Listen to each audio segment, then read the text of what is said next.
And I wanted to raise a question and raise an honest concern around what is the cost? What's the cost of this escape?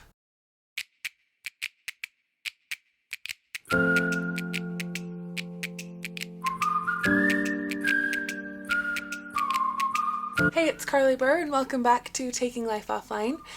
Today, we're talking about social media, the escape. What I mean by the escape is that I think often social media is used to escape. We use it as an escape, but I'm sure you see this all the time, or you do this yourself, or you know somebody who does. I think we all do this in some shape or form. But specifically, I wanted to talk about how we escape through social media. We escape boredom. We turn to social media to escape discomfort.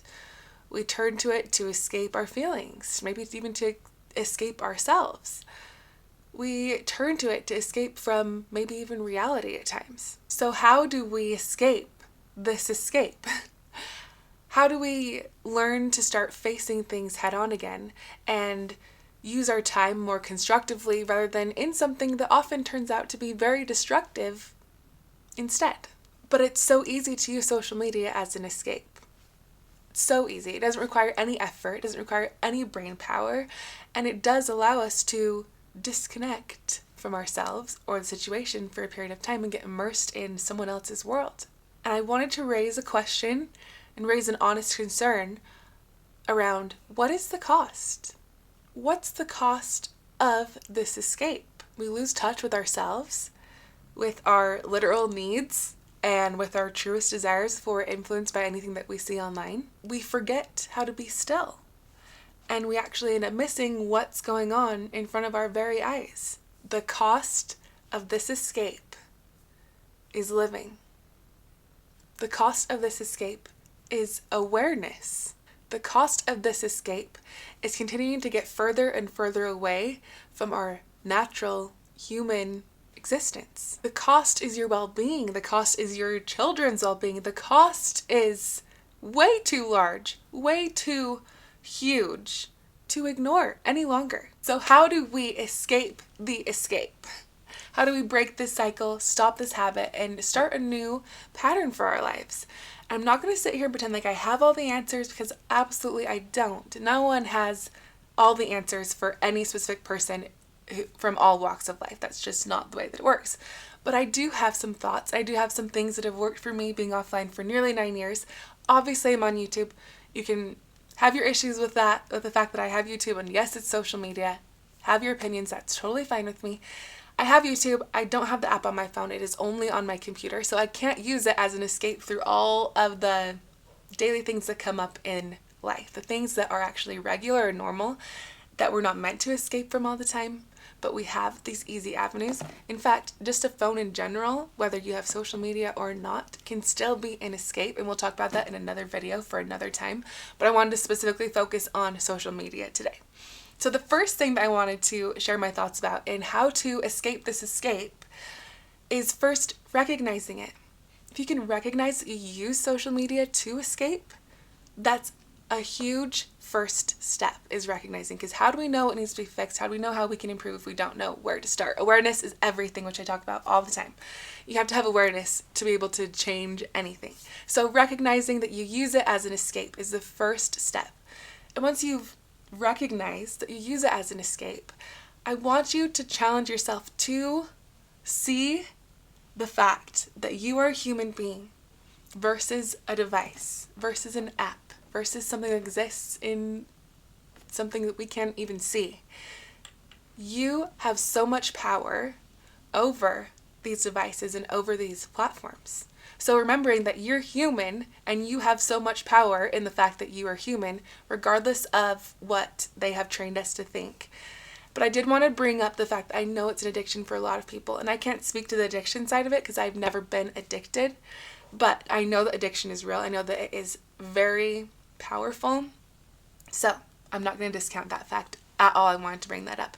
But recognizing that you are human and you do have control. So taking back that power that you have in being human over this little dinky device that, yes, is also powerful, but we are so much stronger than it. So recognizing and calling that out for the truth that it is. Once we recognize that, we can begin building a presence offline in our real life and getting active in the details of our lives, the details that actually matter. I think we escape the escape by slowly but surely learning to sit with silence, learning to get comfortable with boredom, learning to lean into boredom as an opportunity, and learning to end up loving these moments that we have to just be still, to just sit in silence, and to just not have anything to do or anything to stimulate our brains and our minds, relearning that art that has been lost in the world that we live in of constant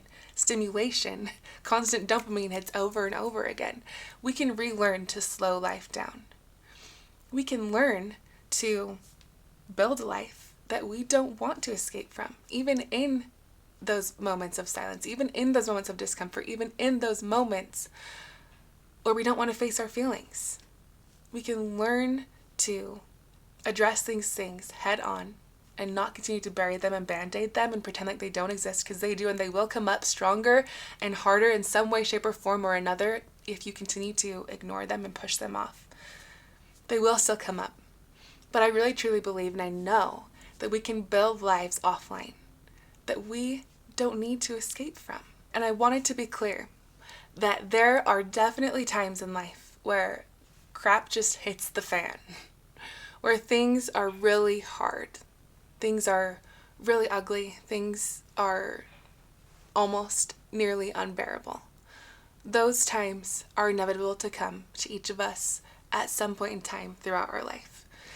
And going through a time that's really difficult right now in my life, I'm not going to lie, it's something that I cannot think about constantly, something that I do myself need to escape from at certain times, because if I just think about it all the time, then it will just take over my life. So when I talk about escaping social media or escaping social media as an escape, I'm not talking about not having any sort of escape. I think it's important for us to be able to turn to things that can help us get through times, but that can be more constructive rather than destructive. So, for example, for myself, when I'm trying to escape this craziness that's going on in my life, I turn to things that are really helpful and really building of myself and my character, and that put me in a better place. So I turn to reading. I turn to writing. I'm constantly writing thoughts. I'm constantly writing down things in the notes in my phone. Writing, whether that could be journaling for you and actually taking a pen to paper. Just something that can be much healthier, much better for you in the long run and help you out rather than tear you down when you're already in such a hard and difficult place. We can turn to educational materials. We can turn to our hobbies. We can turn to outside. We can move our bodies in order to get through these difficult times. We can escape in a much better way than turning to social media. We can learn and we can retrain our thoughts and our actions to do things that are hopefully going to give us a boost in these moments when things are really, really hard. Or that will give us the healthy type of distraction that is, like I said earlier, more constructive than destructive. But I have to say that what lies at stake if we continue to turn to social media to escape?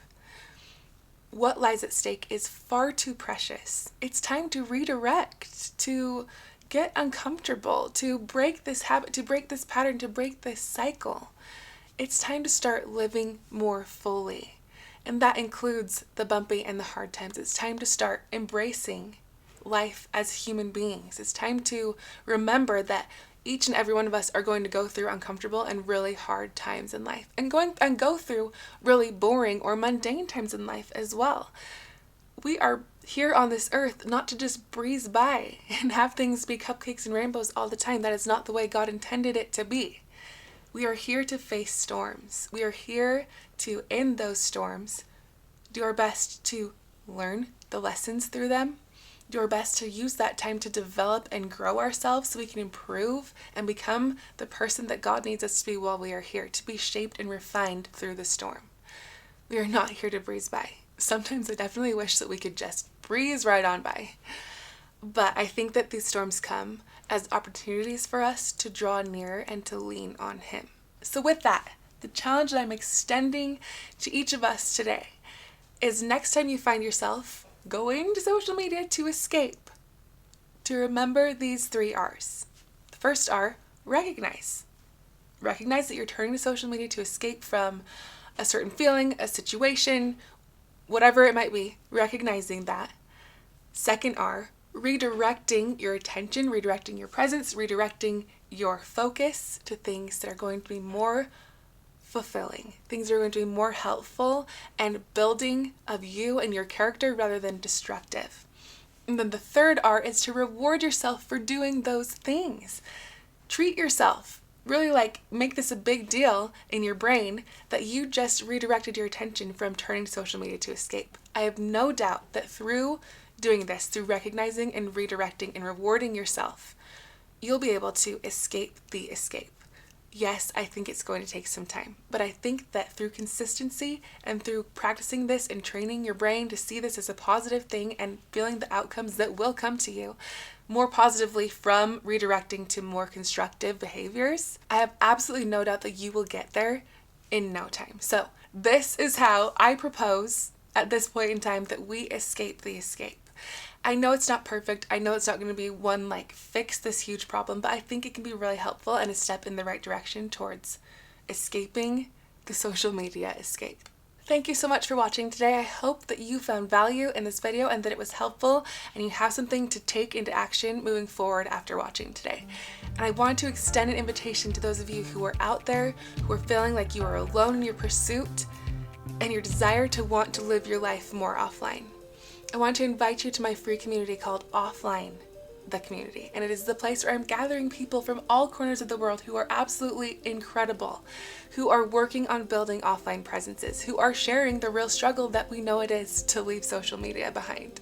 So I'll leave a link for you to join us in my free community in the description to this video or this episode if you're listening on podcast. We'd love to be able to support you in your efforts to live your life offline. If you enjoyed this episode and you're listening on podcasts, I would appreciate it so much if you left me an honest review of what you think about the show. I love constructive criticism, so tell me what I can do to improve, tell me what you think is helpful, what is working, what isn't so much working, anything in between. I would love to hear from you, and it also would just help us to help people find us on this path less traveled. So thank you in advance for leaving your honest review. I appreciate it so much. I appreciate you so much for being here, and I will catch you next Monday.